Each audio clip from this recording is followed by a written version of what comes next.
Ladies and Germans, how you all doing? This is Con Ulrich. Nine Rang Roo, hello, hello, hello. And folks, we are actually coming to you on a little bit of a twist from the Terrible Divisions tournament here on La Nina. Arguably one of the worst maps to ever play on. We're bringing you another map from the Terrible Divisions tournament. Rang, what are they bringing to the fray? On left hand side in blue, we have Jardaboj playing as Korok 559 with Vanguard income, and on the right hand side, we have vonPauluS playing 358th Rifle Division with a Vanguard income as well. So 358, of course, actually seeing that nice little group of T60s moving to the front, as well as some T26s. So a little bit lighter tanks than what we're used to seeing. Korok 559's definitely been a time since we've seen them. What's going on with those? It's also going to be a lot of just rear janky tanks from the end, and also a lot of janky infantry as we're seeing the SS Super Spam being brought into full measure. And on a map like this, I mean, there's no tactics, there's no real reasoning. All you have to do is spam more bodies into the middle and pray to God that you have artillery. Well, then again, I mean, at that point, that the Soviets are in good stead. They definitely have several hundred million more people to kind of throw out the fray then, don't they? Mm-hmm. And yeah, Strokey Squatch. Early IL-2. Strokey Squatch pretty good, but yeah, the IL-2 coming in. And, oh no, they're pretty bunched up, those Supers. Wow, but he aimed a lot further back in the column. Still quite devastating, all things considered, and this Copra's not going to help matters either. Yeah, it sniped the leader unit, yeah, of all things. T60 is definitely going to help out, as Jard doesn't really have much armor apart from that one SPW. He's a little bit outgunned. I'll say reverse, my friend, reverse, but apparently he's not getting the memo on that one. Nope. There's no reversal. And yeah, there's more Supers being brought in, and yeah, quite a decent amount of air power early on. Not expecting this. Yeah, maybe not, but at the same time, I feel like it's probably the best way to go forward. I mean, it's really just artillery that flies, right? Mm-hmm. And you just need a lot of that. You just need lots of high explosives to drop in the center, no matter how you deliver it. Absolutely. Absolutely. And we're going to see right now that we have vonPauluS at T60s and moved nice and close. And those Shupos, well, the Shupos for some reason didn't come expecting to fight any tanks. I'm not entirely sure why about that is. I think they weren't expecting to police tanks. People, yes, tanks, a little bit harder to keep under control.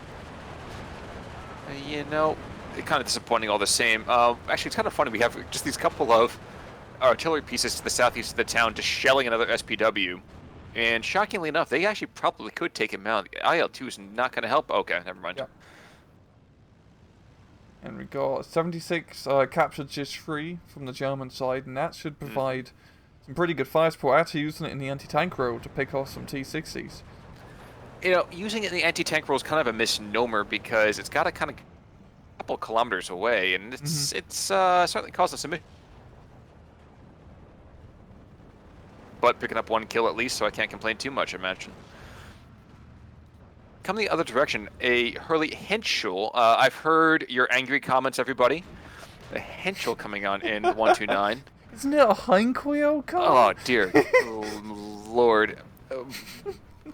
By the comrade, by the Fuhrer, and everyone in between, I apologize. I saw your angry, your angry remarks. Yeah. Hopefully, I can make amends one way or the other. But things have definitely gone poorly for that Henschel, as it definitely goes down and crashes atop that Schupo to the northwest of the town. We shouldn't be seeing too much of it. Yeah. But you can see these lines have actually kind of sorted themselves out. I mean, the Schupo is not exactly what you want to be fighting with in the first place, but having this kind of rough skirmish line, they will at least retard the progress, I think, of the Automochikis and their attendant, Strelky DP. Yeah, they're pretty much just body bags to put on the front line and just draw fire. But you get a lot of them, and they're relatively cheap at 15 points for what they are. So, yeah, if you have some cheekies and whatnot, it's really, game to try to maneuver in close and peppy them down with PPSH fire. Well, it's kind of funny you called them body bags, because I'm pretty sure that's how they're all going to be going. Not even this column of P3s and P2. Oh, sorry, excuse me, also a T60 in there. Somehow doubt that really kind of stop things. If it's one thing we have seen from the Korg 559 is that they tend to be very poorly armored. Let's just say they wouldn't do very well in the internet age. Their skin is far too thin. Yeah. Trying to look to see if we're going to see any kind of sneaky plays elsewise. Maybe we'll get a couple stroke ETPs moving across the northern side. We have a PTRS who's doing the whole like Last of the Mohicans going wilderness hopping on the northern side of the world as well. Yeah. Maybe he's gonna try to get towards the enemy spawn so he can snipe a few armored cars as they come in. That'd be a pretty cool play. But, Frankly, though, yeah. yes, sir. I know it's just like on the flanks. I really don't think much is gonna happen. This map, what makes this map terrible, is that there's no flanking maneuvers that you can really do. 'Cause there's no real infrastructure on said flanks. So really, your best bet is to just funnel everything into the middle, and just pray to God you have more dudes. Well, and that's I think one of the reasons I know you said you definitely want to make sure we cast this game is because of the madness of the map. Yeah, I usually, this is one of the maps I usually avoid at all costs to cast, but considering this is a terrible divisions tournament, I think this is one of the few efficient times to actually cast it. The compounds are 3. I didn't realize until just now. Is that a Valentine coming in? Yeah, I think so. Yeah, I think they do have Valentine's available. I don't think I've ever seen the compounds Yeah. in frontline combat, but I mean, terrible divisions tournament, definitely the time to use it. And it's only has the 2-pounder gun because it's the early Valiant time, so it's pretty shit. It's pretty shit, but maybe it can Valentine's Day Massacre. We'll definitely see. Maybe the guy inside has the Tommy gun. There's a Capone joke somewhere there in there, but you know what? I definitely have to think about that a little bit more. I don't want to get picked up for any kind of tax fraud. But all these light vehicles racing to the front. The interesting thing is, can they kill the SVTs before the SVTs can get in range with all their heat grenades? And that's really the kind of question that needs to be asked. And also, the few squads in here do have PT. Oh, it's only one squad in there. Well, it's a few with PTRDs, which can definitely up a few tanks. But there's just so much armor being brought in from Jardaboj. So yes, it's not good armor, but in a town fight, bad armor is good armor. Yeah, I was going to say that armor is kind of a misnomer here. I would have said maybe more like some aggressively armored cars, maybe, if we're lucky. A little bit of everything. Pretty much close range equalizes all tanks. Yes. Yes, that's a fair way to put it. It should be enough to make a pretty big counter push here. Well, I would hope so. T26s, so, you know, this is a real class of the Titans here, lads. This is that thing, you know, we've tacked up over the first phase into the skirmish phase for the Germans, and we put down our tier 2 bunker over here from the Soviets. But no one seems to have the oil production to really bring in those main battle tanks. The P3G, ugh, poor guy. That was a Company of Heroes reference for those of you who had no idea what I was talking about, including Rang, I think, for quite a few seconds there. I was confused when I heard oil things. The guy is talking about coal. Well, I'm definitely not talking about Iron Harvest, I can tell you that much. Well, more T-34s, and actually these guys on the map, this could give quite a hassle over here to the 358. 358 doesn't get a whole lot of heavy material, but they do get 120mm mortars. And 122s, ISUs. Ooh, which is yeah, pretty scary. Yikes. But not going to be super useful in a close range fight, as it can. I mean, it has pretty heavy armor, but it can still get popped off at close range. You know what will be useful though? The IL-2s coming in. Yeah.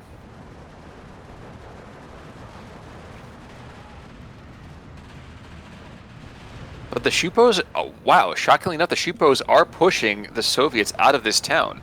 So many of them. And also all the armored fire support is helping out too. And we've got T-34s being brought in from Jardaboj, which might as well be heavy tanks in this case, considering the matchup against T-26s, so there is that one on ISU. Can we please just watch the madness going on in the hillside? Look to the northwest, we have the PTRS and the 76-2 shooting at each other from 50 yards away. And the PTRS actually might win this. Because the HE values... Oh, no, never mind. No. So the HE values on that, especially from that range, are just so low in my mind. I feel like the blast is a little bit undergunned, but... hey, when you resist gun, you're not supposed to be shooting those little infantry dudes. And I know you'll say, but there was an artillery piece, and yeah, it's a different But fight Khan, it was altogether. an artillery piece. Yeah. It's kind of fascinating. The T-70s are engaging the artillery to the north, over here from the German side. That's really surprising. There's a Yeah. very, very unique kind of breakout that's happening here. This is like one of the few flanking attacks that you see on this map. And this might work. The problem is, usual with flanking attacks like this, is that there's no real road infrastructure. So if he does push all the way to that northeastern hill, it's going to take him a long time to get reinforcements having to go through the marsh. I think there's just some like real swamp foxy things going on here. But we have more Shupos coming to the center, so maybe there's going to be an attempt to kind of take the last bits of town from the Ultimate Cheeky squads, which, good on you, but good freaking luck. That's going to be an uphill battle. I'm really surprised we have not seen any off-map artillery yet, because this is the map for off-map artillery. Yes, that's definitely true. Well, the funny thing I feel like is that we're looking at this is that the Flammenwerfer squads that we usually see being dead, 20 or 30 seconds into the match, for the most part are still there. All of these guys are like, this is the only time we can actually get to survive these chaps. They have been deployed much more defensively rather than the suicidal rush into the town to jump off into jeeps and fling people. Imagine if that how it actually happened in real life, Khan. Like, you're about to get attacked by a German offensive, but like the first thing they attack with is a bunch of dudes with flamethrowers and Cooper wagons just coming straight at you. That's like the first thing they attack you with. I'm pretty sure that's exactly what happened in Arnhem in the first place, wasn't it?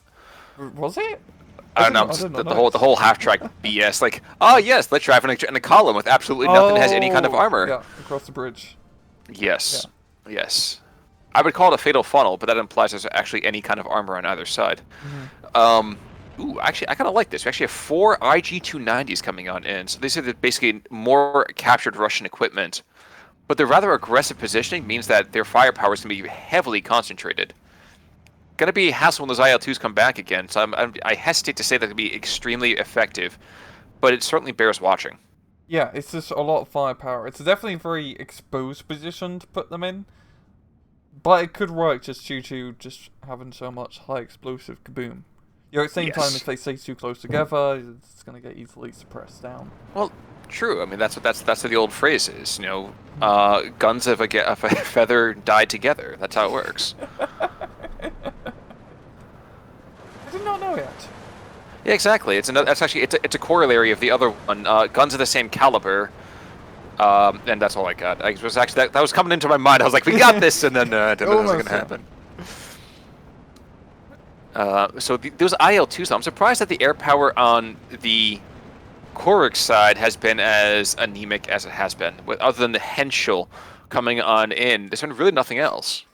Yeah, it's been pretty lackluster, because you do get your Streifenstückers, which are lovely units. But I guess in town fights, the Streifenstückers aren't as great against in-place positions, and especially when there's so much just infantry, it's too many targets. You really need just high explosive bombs to spread the love.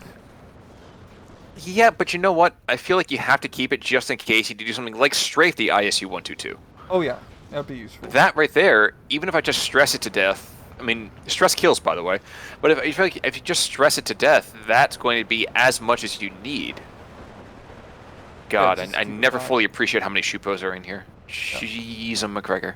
Yeah, the Russian artillery did manage to knock out the Flak 36, which is pretty useful. But just looking at this map, not from a gameplay perspective, there's a lot of smoked out carcasses in the center of this town. Oh yeah. So much smoke. Oh yeah. Yeah. Well, and you can tell by how devastating some of this fighting has been. We have Shupo squads that are almost out of ammunition. That doesn't happen. No, they should be dead. Yeah, it's just, I mean, there's no real tactics or, like, major strategy in this. It's just a spam fest through the center ledge. And, as you can see, Borg is very good at a spam fest. Well, yeah, I mean, they're actually able to shoot things a little bit further away than 100 meters. I mean, at least, of course, until they get rid of all of their K98 and MM26 ammo. And you have some Shikis that are getting into good positions, but there's too many targets for those PPS-8s to deal with. Well, yeah, it's just like the one squad that just got shot from literally 7 directions. Yeah. By the way, the IG-290 is clearing off that infantry to the southeast of the town, and I think those guns, the guns, they've stopped. So, I'm not saying there's enemy fighters on the way coming in, but, ooh, also interesting, P2 looking to flank the ISU-122. What? Watch this be a surrender. Okay, maybe not, but the idea was there. Hey, he had like a few good flanking shots, but the high school is coming in, and there he goes. Super gets a surrender due to stressing out the ISU. Like, Cobra's gonna get the kill, but I mean, it's still like beneficial for vonPauluS, I think, point rise, but oh, absolutely. Just in terms of opportunity cost, knocking out the ISU definitely gives Jardaboj a bit of breather. You know, I feel kind of bad for these Automachikis. I think it actually might be less of a war crime to just shoot them by their own troops. They're just getting slaughtered. And it's stunning to me because, again, Shupos should not be staying on the field this long. But now they're coming up against Chernos, and I mean, at this point, it's a disable fest. Like, it's just a snowball effect. Like, it's just too many on the field now to deal with. Yes. Yeah. And now, Pack 36 is being brought on in, so I'm not saying that Jardaboj is slowly running out of artillery or anything like that, but I feel like he's spammed out so much of his infantry. I don't know if he's got a whole lot left. Yeah. And vonPauluS really focusing, it seems, a bit more... I would say he's focused on artillery, but all I really see is those 220mm mortars. Yeah. It's also mildly amusing to watch these Shupos that are I'm not going to say engaging this T-34. They're more accurately hunkering down and fleeing in fear, but to each their own. Yeah, T-34 was probably a little bit freaked out, yeah, and buggering out. This is getting pretty bad here for vonPauluS because he doesn't really have much of a foothold in the town anymore, and it's super difficult, but it's still a pain in the arse to try to get that foothold back, especially when all he's really using is Chernos.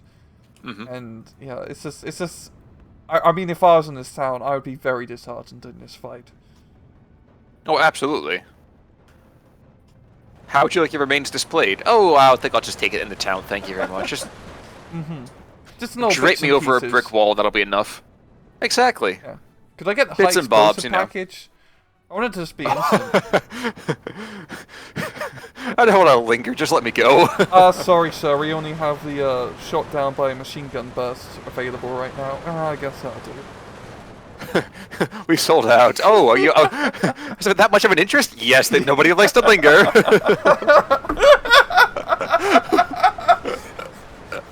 Sounds like a good sketch. Monty Python's Flying Circus. God, I wish we still had Terry Gilliam and Eric Idle. I would pay money to see that happen. Maybe we can have like a Rowan Atkinson Blackadder moment here. But Cherno's moving into the town, and of course, between the T-60s and all the rifle fire, and even those MP-28s, those Bergmans, not very good overall, but they're going to be just enough, I would argue, to take out these Chernos. Yeah, it's just enough firepower, really. Just so many guys, but Shupos are running some pretty serious ammunition issues. Like, some of these Shupos along the southern edge of the town, it's really only the SMGs that have ammunition left. Yeah, but you know what? As long as you continue to advance, your opponent doesn't know that. Yeah, exactly. And they're still, you know, providing a very useful support of spotting everything and taking fire. But what they should do is that the bullets being shot at the enemies would really capture them and shoot them back to save ammunition. Well, yeah, you're absolutely right. You know, a guy, your buddy dies. You know what you do? You dig the bullet out and you fire it back at the enemy. Exactly. Exactly. I mean, it's just like temporary storage to be reused. You got to reuse, and recycle. I think that's how it goes. Exactly.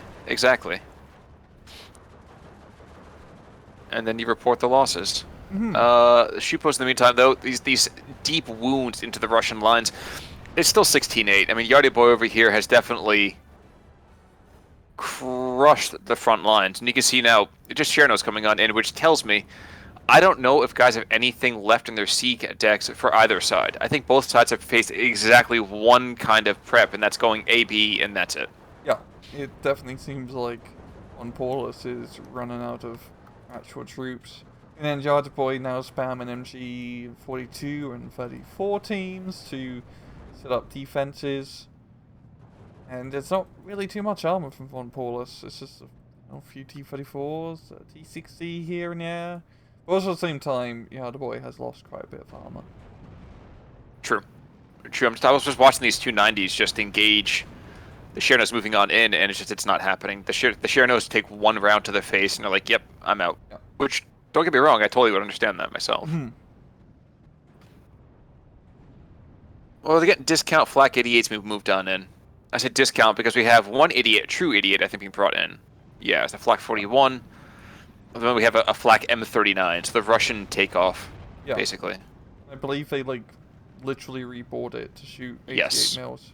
Which I find really funny. I know, I just find that. Oh, waste not, want not. That's your reduce, reuse, recycle.